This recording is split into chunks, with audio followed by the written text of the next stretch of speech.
Congratulations sa lahat po ng nandito no sa mga nakikinig no kasi is nandito ka no so ibig sabihin isa ka no sa mga nakapagtapos doon sa ating free webinar previously no so alin man doon no membership orientation or anong topic man ang inatinan mo but nandito ka ngayon kasi is gusto mong matutunan paano ka magsimula which is napaka-importante na malaman mo bakit ba natin kailangan magsimula? Bakit ba natin kailangan si IMG?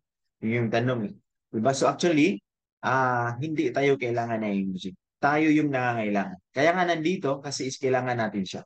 Kaya pakinggan mo, huwag mong siyangin. Ang information ay babahagi ko.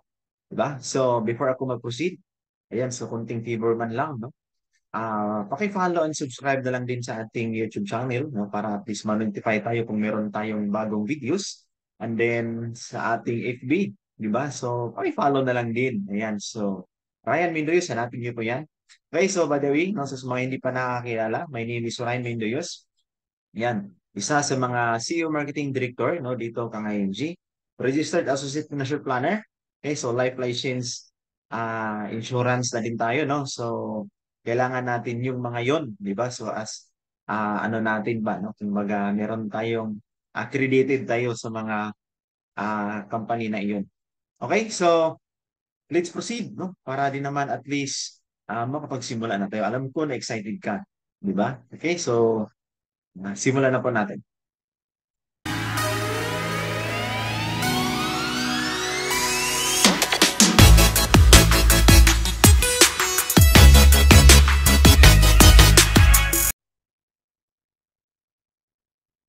Okay, so ito yung mga action steps po natin.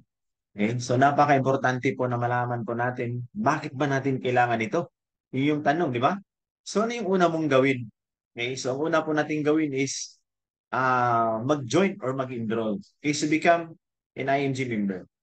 Okay, so paano ba to? No? Magkano ba ang enrollment? Kasi when we talk about enrollment, no, or join, something like that, nag-involve na po yan ng money, di ba?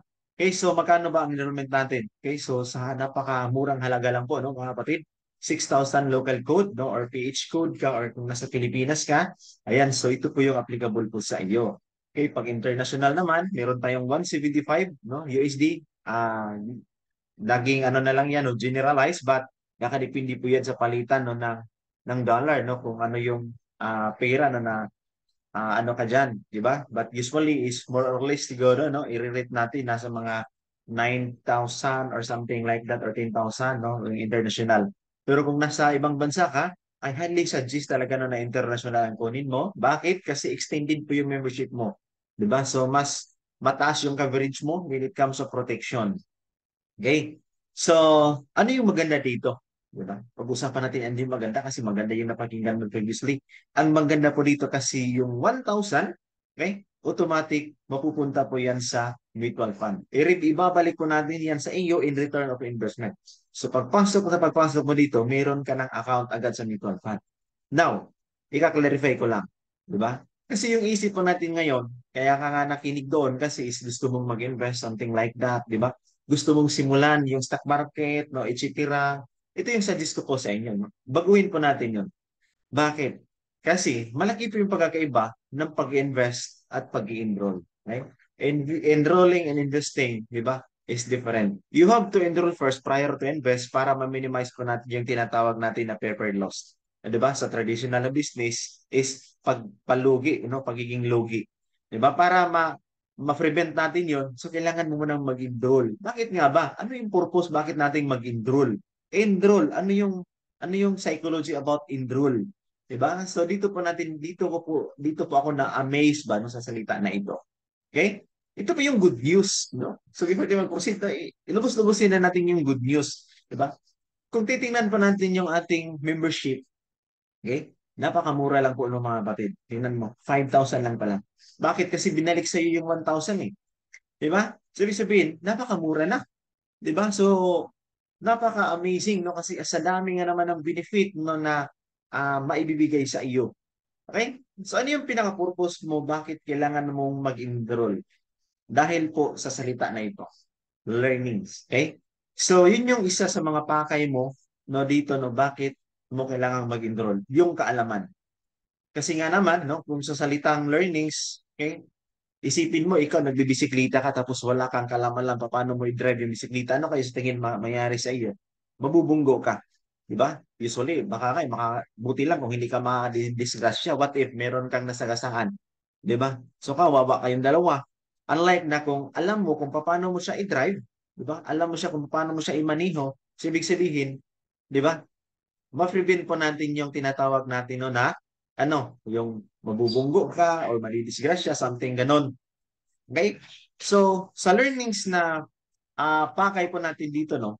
Di ba usually sa atin sa pag-invest is gusto na po nating kumita, something ganon. Okay? Gusto na po nating mag-earn agad-agad. Di ba? Alam niyo po no, kung ang focus po natin dito is itong learnings, given na papalayo, given na po yung earnings. Nasa salita lang po pala ito. Sa mga nag-invest no, na ang pakay mo is earnings, given na po yung result mo na mag-fail ka talaga. Bakit wala kang kalam-alam eh? Di ba? Kumbaga pinasok mo yung isang investment, napansin mo lagi ka lang nag-fail, lagi ka lang nagsisimula kasi wala kang alam-alam. Hindi mo alam pa paano patakbuhin. Unlike no, na inaral mo muna siya, di ba? At the same time, given na po yung result. Katulad lang din po yan na nung ikaw ay nagiging engineer, teacher, ano ba ang profession mo ngayon? Di ba? Paano mo ba yan ginawa? Nung pinanganak ka ba, nagiging engineer ka na? Nagiging teacher ka na? Nung nagiging doktor ka na? Ano yung process na ginawa mo bago mo na-achieve yan? Di ba? Nag-aral ka muna, dumaan ka muna ng elementary, high school, di ba? Bumagsak pa, nagbag-subject ka pa, di ba? So ano pa, ayun, hanggang napunta ka sa college, nag-undergo ka ng mga trainings, di ba? Bago mo na-achieve yung pagiging ano ka ngayon, no? Yung pagiging doktor mo, engineer, no? etc. At the same time, ano yung result? Sumahod ka na, kumita ka na, dahil sa kaalaman mo, no, na ginawa mo previously. Ilang taon mo inaral yung pagiging engineer mo, doktor, etc. Ilang taon ang ginugil mo? Di ba ang taas? Di ba? Para lang bayaran ka sa akita mo ngayon araw-araw. Di ba? Yun din po yung sa pag-invest. Para kikita ka ng maganda, kailangan mong mag-aral.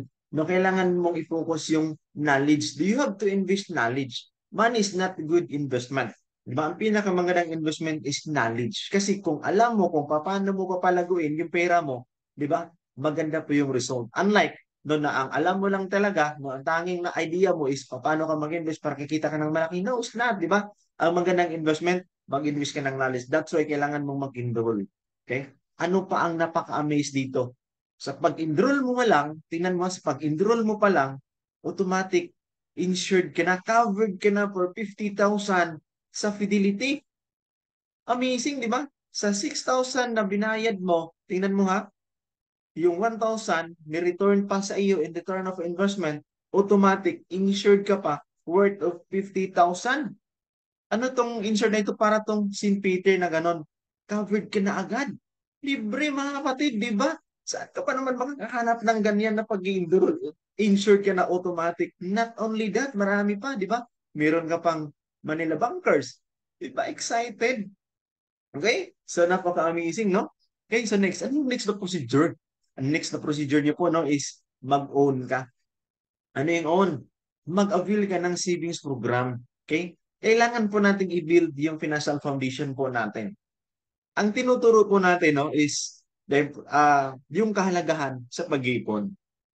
Para po hindi masayang yung pirang inipon po natin, ngayon pa lang, kailangan po nating matutunan paano ba i-build yung financial foundation. Di ba napakinggan mo na ito? Okay? So parang review na lang ito. So sa mga nandito, no, kailangan mo ba talagang mag-ipon? Minsan tinatanong mo sa sarili mo, yes, kailangan mong mag-ipon. Huwag mong isipin na ang ipon is gastos yan. Di ba? Kumbaga, ganito kasi yun. Ang kahalagahan ng pag-iipon, hindi mo yan malalaman sa ngayon. Malalaman mo yan kapag wala ka ng pera. Di ba? Bakit? Wala ka ng pera eh. Di ba? May isip mo agad, sana pala, nag-ipon ako dati. No? So ngayon pa lang, bago mo maisip, sisimulan mo siya. At ang ire-recommend ko po sa inyo, no, na program na mag-avail po kayo ng savings program, magbukas po kayo ng account, no, dito sa Kaiser Savings Program. Yan. Bakit? Kasi pag nag-avail po kayo ng Kaiser Savings Program, meron po kayong reward. Amazing! Saan ka naman makakahanap ng program no, nag-save ka lang, nag-open ka ng account, automatic bibigyan ka ng reward. Bakit may reward? 'Di ba? Kasi nga, no, sabi nga ng ating previous na president, no, mandatory financial education for all migrants families shall be pursued along with incentives, no, para ma-encourage po tayo, no, na mag-aral. 'Di ba? Kumbaga lahat na ba is ginawa na talaga, no, para sa atin. Iwan ko na lang sa iyo. Okay? So, now, ano yung maganda kang Kaiser? Yun yung tanong eh. Ano yung maganda kang Kaiser?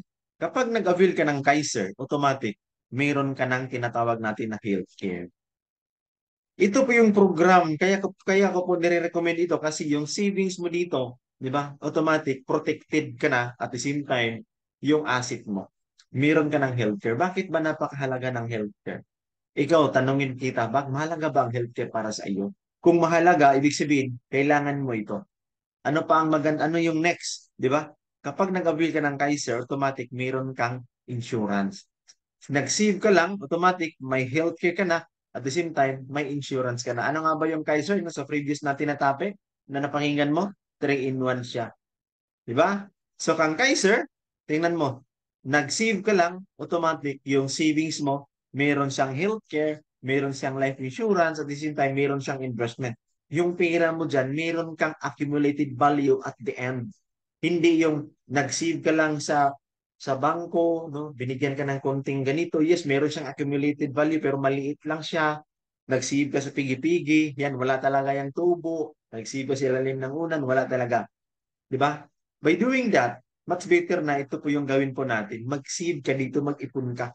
Okay? At ang maganda pa, kapag nasa loob ka na MG, ito, libre na po ituturo yan, paano mo i-manage yung utang mo. Okay? At the same time, paano ka mag-create ng emergency funds. Meron tayong mga separate na topic dito. Free lang po yan kapag member ka na ni IMG. Okay? So, next. Number 3. Ayan.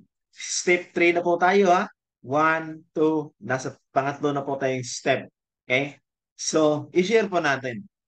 Be part no sa ating campaign. So, goal po natin dito ka-HMG no, is hindi po nagbebenta ng insurance, nagbebenta ng investment, di ba?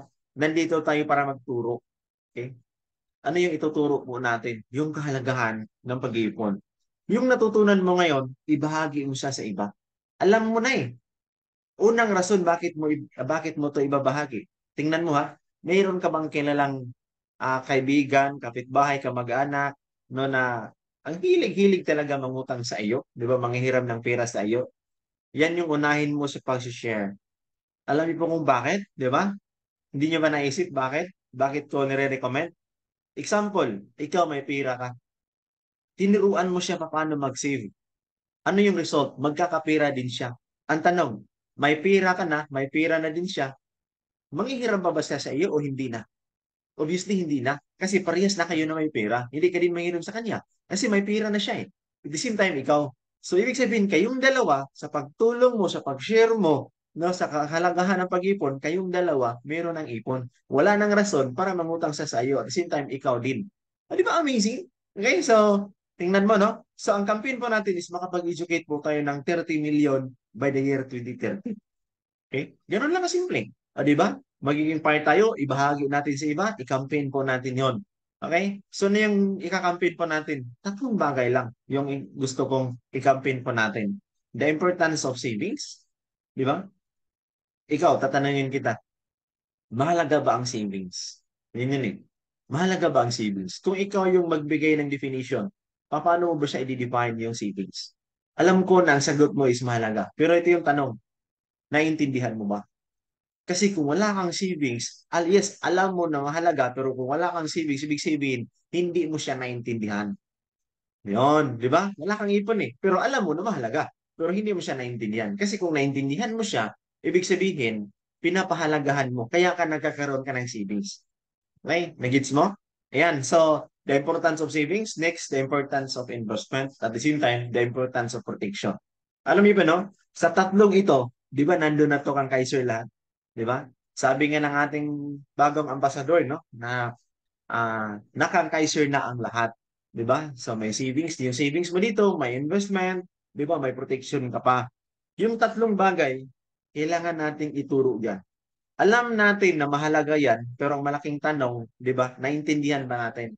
Now, gusto ko na maintindihan mo yung kahalagahan para maibahagi po natin, para magamit po natin sa ating pagkakampanya. Di ba? Napaka-easy lang, di ba? Okay, so next, number 4. Yan. So meron tayo dito, pwede ka ditong kumita no, ng extra income. Sino ba sa atin dito yung gustong kumita ng extra income? Di ba?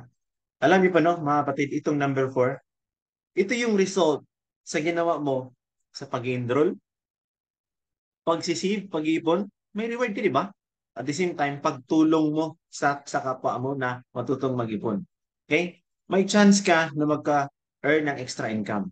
Become a financial educator, no, dito ka ngayon. Ganun lang talaga, no? So, magkakaroon ka ng extra income dito. Yun. So, ituturo ko po sa inyo, no, paano ka ba dito magkakaroon ng extra income later on. Di ba napaka-amazing? Magiging financial educator ka lang. Di ba? At the same time, you can earn an extra income. Di ba? So, itong number 4, again, ito yung result sa ginawa mo, 1, 2, and 3. Yan. Okay, so sa number 4, no, para magiging maganda yung pagiging financial educator mo, so dapat magiging license ka. Yan. So, ito yung example, no? Ito yung license ko. Okay, so become a licensed as a financial educator in ING. So, eto, no? Napaka-amazing talaga. Tingnan mo, ha? Kasi kung titingnan mo, sa labas, kailangan mo pang mag-aral ng any degree, no? Para makapag-take ka ng ganito. Alam niyo po dito kung ING, no? Kung yung willingness mo talaga na matuto, di ba? Talagang i-assist ka nila. Sila mismo yung mag-assist, no? Dito pa makapag-take ka ng license ito, makakuha ka ng mga license ng mga ganitong program, di ba? So, ayan, kailangan mo kasing magiging kumbaga credited ka no as a financial educator na para safe din yung credibility mo. Okay? Okay, so yan. Next, number 6. Yan. Mga ng number 6, no? Actually, 5 steps lang ang gagawin po natin para makapagsimula ka. But, bonus ko na lang to sa inyo, no? So, sa mga nakikinig na gusto talagang makita yung kagandahan, yung sinasabi natin na extra income. Okay? So, kapag ginawa mo yung sinasabi ko, bibigyan ka ng pabuya, kumbaga. Ano yung pabuya, no? Magkakaroon ka ng business ownership program sarili mo. Libre. Di ba? So dito mo makikita na kapag nag-join ka, nag-enroll ka, at the same time nag-save ka, automatic, matatawag ka natin na associate, mayroon kang kontrata ng 20%. Tandaan mo ha? 20% no, nag-join on ka lang. Okay? So ano yung gagawin mo sa 20%? Example, nakapag-close deal ka ng 30,000. May nag-ipon siya ng worth of 30,000. Tingnan mo ha? So, magkano ba ang 20% ng 30,000? 6,000.